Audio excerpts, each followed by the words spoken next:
Gulab jam first gulab jam packet gulab ஜாமுன்ல அந்த packet எடுத்துட்டு அந்த மாவு இருக்குல்ல அந்த மாவு நம்ம இப்படி பண்ணிக்கிட்டு அதுக்கு ஒரு இது இருக்குட்டு இது இருக்குல்ல தக்காளி முருங்கால் நெய்த போடுவல்ல ஒரு இருக்குல்ல இருப்பு சட்டியா அந்த ஓகே. இரும்பு சட்டியில கொஞ்ச நேரம் நம்ம குலாப் ஜாமை வச்சுக்கிட்டு அது வெந்த உடனே குலாப் ஜாமா ஆனோடனே நம்ம இதை எடுத்து பார்த்தோன்னே குலாப் ஜாமா ஆட்டான்ட்டு பார்க்கணும்.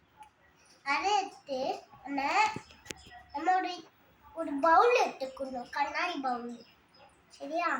அதுக்கு நம்ம குலாப் ஜாம் எடுத்து பின்ன தண்ணி ஊறும்ல அதுக்கடுத்து பின்ன ஒரு பவுல் எடுத்துக்கிட்டு பின்ன எடுத்து சாப்பிடணும் குலாப் ஜாம். ஏய் சூப்பர்யா.